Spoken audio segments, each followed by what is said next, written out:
भक्त प्रहलाद एपिसोड 4 नरसिंह अवतार।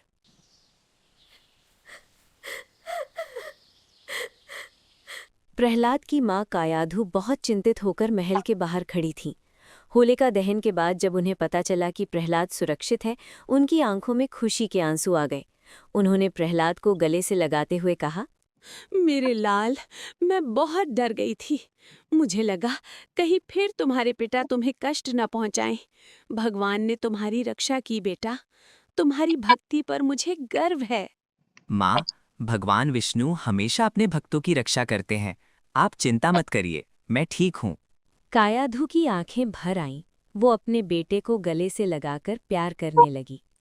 तभी दूर से सिपाही आवाज लगाते हैं, प्रहलाद, चलो, महाराज तुम्हें इसी समय महल में बुला रहे हैं। फिर से तुम्हें बुलाया जा रहा है पुत्र। जाने क्यों मेरा मन बहुत डर रहा है। माँ, आप डरो मत। जहाँ विष्णु भगवान हैं, वहाँ डर की कोई जगह नहीं होती। आप बस श्री हरि विष्णु का नाम लो, वो आपके मन का सारा डर निकाल देंगे। जब मुझे डर लगता है तो मैं भी विष्णु जी का नाम लेता हूँ और वो मेरे मन का सारा डर निकाल देते हैं। तुम सही कह रहे हो पुत्र। मैं उनसे प्रार्थना करूंगी कि वो तुम्हारी रक्षा करें। हे भगवान विष्णु, मेरे पुत्र की रक्षा करना। सिपाही प्रहलाद को राज दरबार में ले आए। हिरण्यकश्यप गुस्से में प्रहलाद से बोला, तुम कहते हो कि तुम्हारे विष्णु हर जगह हैं, तो क्या वो इस समय इस राज दरबार में भी हैं?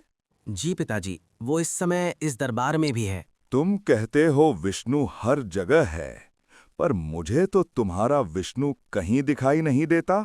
पिताजी, आप सच्चे मन से उनका नाम लीजिए, वो आपको जरूर दिखाई देंगे। क्या कहा, मैं उसका नाम लूं? कभी नहीं। यहाँ का भगवान मैं हूँ। मैं भगवान हिरण्यकश्यप। मैं कभी उसका नाम नहीं लूंगा। और तू कहता है कि वो हर जगह है। मैं कहता हूँ, बता, क्या तेरा विष्णु इस खंभे में है? जी पिताजी, भगवान विष्णु इस खंभे में भी हैं। क्या कहा? तेरा विष्णु इस खंभे में भी है? फिर मुझे क्यों नहीं दिखाई दे रहा? अच्छा, तो मुझे ये खंभा तोड़ना होगा। मैं इस खंभे को तोड़ता हूँ, फिर देखता हूँ इस खंभे में से तेरा विष्णु कैसे बाहर आता है। राजा हिरण्यकश्यप अहंकार में भरा हुआ अपने सिंहासन से उठा और उसने जोर से खंभे के ऊपर अपनी गदा मारी और एक बहुत जोरदार धमाका हुआ। पूरा राजमहल कांप गया। ऐसे आवाज होने लगी मानो बादल गरज रहे हों। खंभा बीच में से टूट गया। बच्चों, उस खंभे में से भगवान विष्णु नरसिंह अवतार में प्रकट हुए। उनका आधा शरीर इंसान जैसा था, जो बहुत विशाल और ताकतवर थे। उनका सिर और चेहरा एक विशाल डरावने शेर जैसा था। वो गुस्से से भरे हुए थे। उनके नाखून बहुत बड़े-बड़े और तेज धार वाले थे। उन्हें देखकर राजा हिरण्यकश्यप डर कर पीछे हट गया। कौन हो तुम?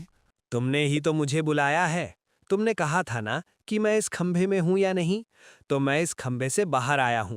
अभी भी समय है, अपनी गलती मान लो और मेरी शरण में आ जाओ। मैं तुम्हें क्षमा कर दूंगा। तुम और भगवान? तुम नहीं जानते हो, मुझे ब्रह्मा जी से वरदान प्राप्त है।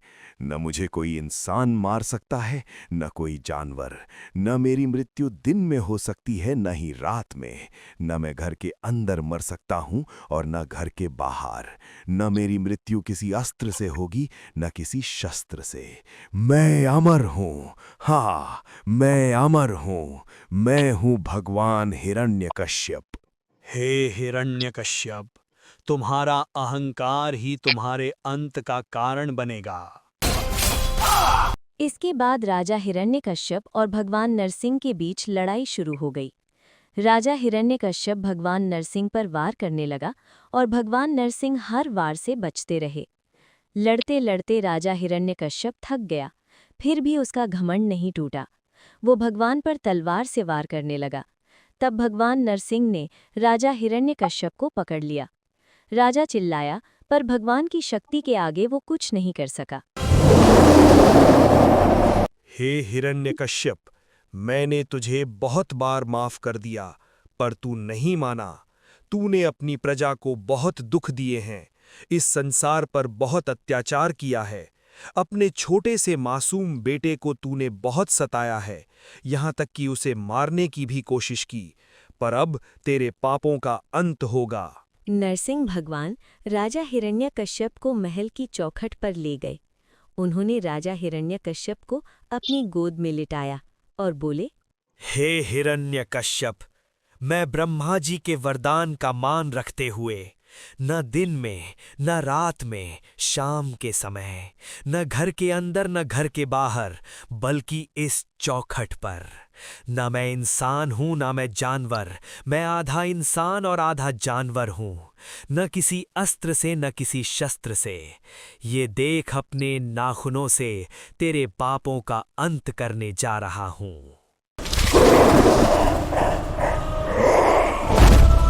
और फिर भगवान नरसिंह ने राजा हिरण्यकश्यप जैसे पापी का अंत कर दिया। सब तरफ भगवान नरसिंह की जय जयकार गूंजने लगी। स्वर्ग से सभी देवी देवता नरसिंह भगवान पर फूलों की वर्षा करते हैं। प्रहलाद ने हाथ जोड़े और नरसिंह भगवान को प्रणाम किया। जय श्री हरि विष्णु। नरसिंह भगवान का रूप धीरे धीरे शांत होने लगा और उन्होंने प्रेम से झुककर प्रहलाद को अपनी गोद में उठा लिया। वे बोले, प्यारे प्रहलाद, तुम मेरे सच्चे भक्त हो।